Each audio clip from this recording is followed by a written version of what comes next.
What's up, YouTube? It's Melt Metal Anthony here with another one for you. So I was sitting here thinking, what can I show these guys to add a little value to their lives, add a little value to their welding or mobile welding career?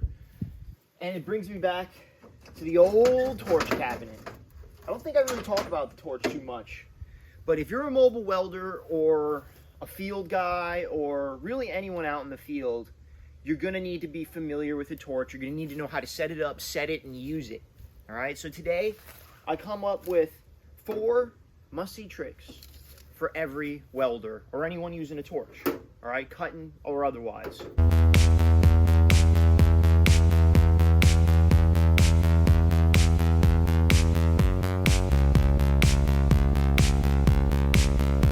So the first little tip I have for you is go ahead and get yourself one of these Karen deals, one of these little ones. It can just be a cheap little 30-cent deal that you see at the hardware counter. Get it? And there you go. So you don't have to go searching for this thing. It's attached to you. I learned this from IC Weld watching him. He always has this thing attached to him, when he's working. Because it's right here. You need to relight? Go ahead. You're not going, oh, what did I do with the... Where is it, My second little tidbit brings me over here. I've said this to you guys before, but I'm going to say it to you again. Quick connects. You need to have quick connects on your torch ends. This thing is going to save you a massive amount of time. I know guys that really never change torches and work more of in a dusty plant environment. Sean, talking about you. They don't like these things because they say they get jammed up. They say they get messed up, and you're really not supposed to put, from what I understand, any sort of lube or oil on oxygen. I don't know why, but that's just what I've been told. They don't like them. But if you're just a general fab and repair guy like myself, these are necessary. I feel like these are 100% necessary. They save me a massive amount of time. And if you're going to be in this business, you need to save time, okay? Because time is going to mean cheaper costs for your customers or cheaper costs for you. Simple. So let's get this unstrung, and then I'm going to show you some stuff actually cutting and using the torch. I got a bonus tip for you. I'm not throwing this in on the 4. This is an extra one. So it's actually 5 tips. I don't know. When I'm setting my regulators, okay, and this goes against what a lot of other guys do, this is just what works for me. If you don't have a torch guide, which again is kind of like a general guide, it's kind of like one of those ones you get on a MIG welder where it's like so many volts per so many inches per minute, and it's never exactly right. You'll notice that you're always a little too cold. You're never too hot. It's always too cold. It's kind of the same thing with torches, with those guides. Those guides are never 100% accurate. But anyway, what I like to do is I like to set my acetylene at 1 psi and then 10 times it for the oxygen. So for example, I'll set my acetylene psi, let's say I'm cutting some 1/2 inch or less. I'll set this baby at 4 and I'll set this baby at 40.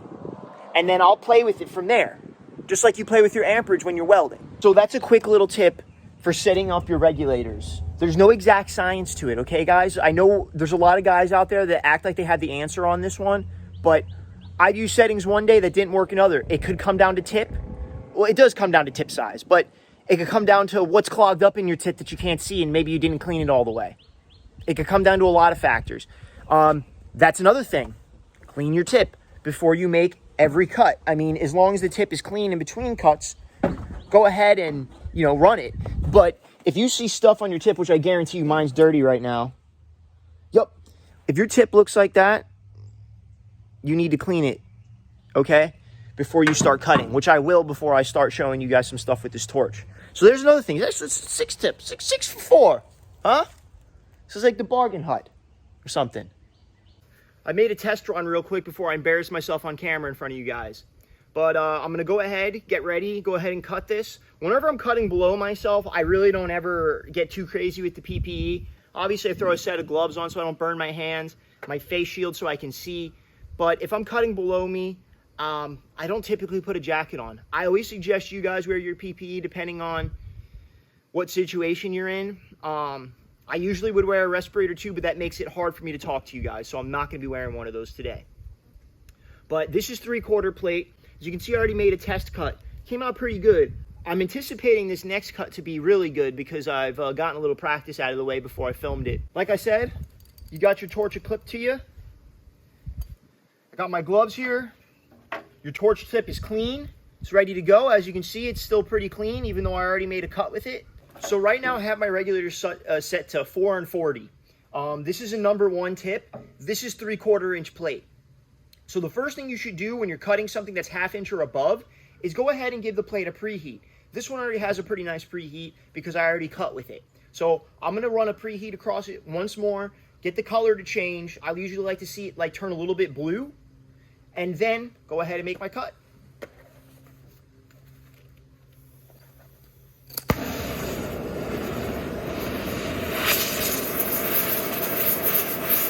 As you can see, my torch isn't exactly set right. So we're going to go ahead and adjust it right here. I don't like the way the flame's moving, so I'll adjust it again.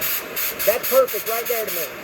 See how that flame looks? When I hit the gas, it doesn't distort too much, but distorts a little bit. That's the perfect cutting flame. We're going to preheat the metal. We're only going to take about a 1/2 inch off of this thing. I ain't going crazy because I might need this piece of metal in the future. You get me something to lean on right there. That should work perfect. See? Yup. Starting to change color, so I'm going to work it across now.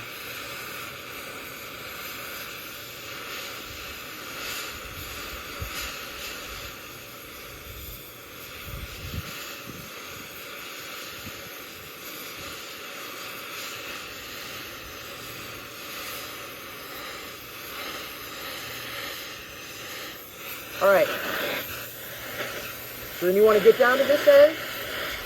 Get yourself into a comfortable position just like you would when you're welding. And start getting it to heat up until you start seeing it turn bright red and bubble. When it starts spitting sparks like that right there, she's ready to cut. Drag it slowly, be patient.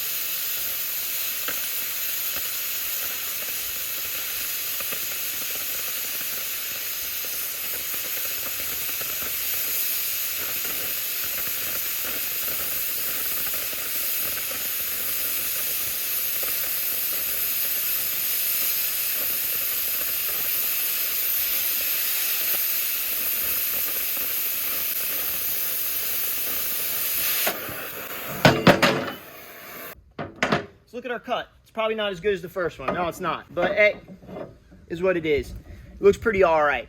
But you can see there's no slag hang. Everything looks nice and square. It took me a couple years. I wouldn't say to master this, but I've definitely gotten better. There are better people on the internet at cutting with a torch, like Icy Weld, for example. That guy's amazing, some of the stuff you see him do. You know, that's a pretty good cut. You know, if I had a guy come to work for me and he threw that cut down, I'd be like, okay. I'd be like, all right. I am a little uneven here, but that was just due to poor hand spacing and me not giving myself enough room to drag it in my own hand.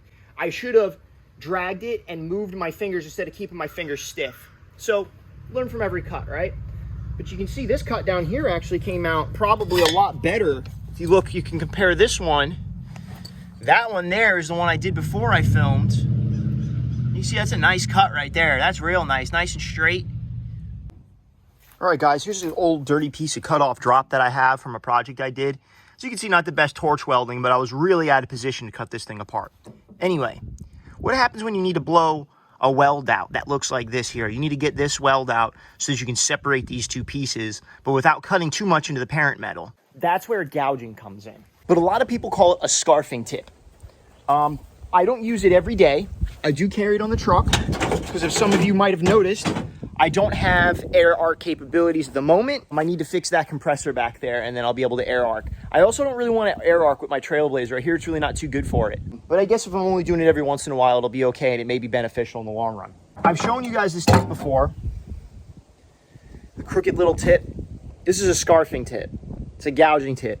This is what you use when you're trying to remove a weld or if you're trying to remove material from a crack so that you can go ahead and final grind it and then go ahead and weld it out. And this is what I use on my crack repair. I know a lot of guys are like, oh, you know, you really need a gouge. Yeah, it's a lot quicker. It is. But if you don't have the money for a compressor and a welder that can handle that, which, I mean, I guess I do, but I'm trying to build a house, so priorities. I can live with this for now because I don't really do an awful ton of crack repair, and this is fine for me for now. And also, again, you want to clean your torch tip. You're going to notice a big difference in your torch cutting if you clean your tip regularly. All right, that seems to be good enough. So we'll unhook our other torch, just that easy. Rehook up our other torch. And I've already adjusted the settings to what I'd like. I'm hoping that they're correct, but instead of doing a test run on you guys, I'm just gonna go straight forward on this one.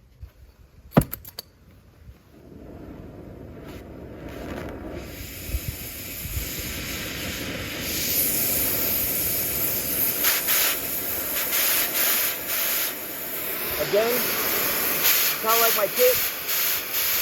See how it barely moves, barely changes with the added oxygen? Alright, so you want to start out much like you start cutting. First off, you want to blast off all that paint.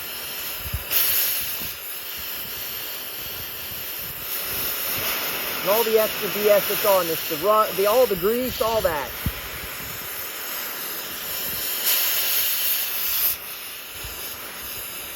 And then you want to preheat it.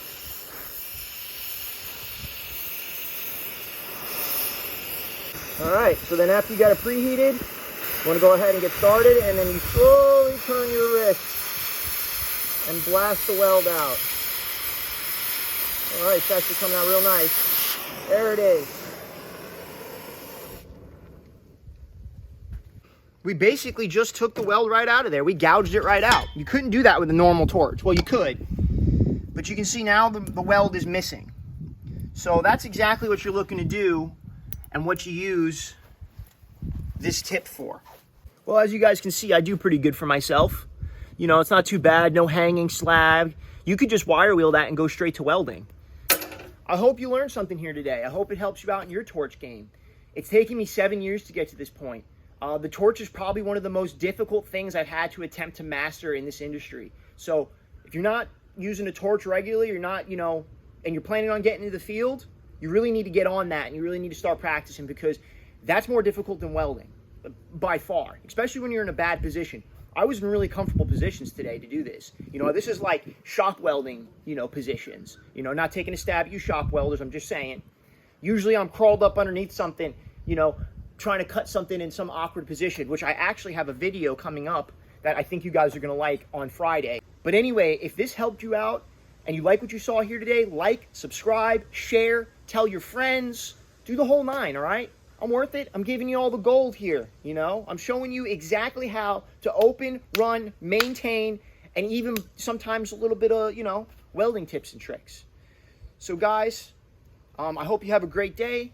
Keep dragging rod, keep pushing MIG, keep doing what you do. I'm Mount Metal Anthony, and I will catch you on the next one. Looks like a nose, doesn't it? See that? Got a new nose. It's a fucking growth. Imagine that. Got this thing growing on my nose. Weird.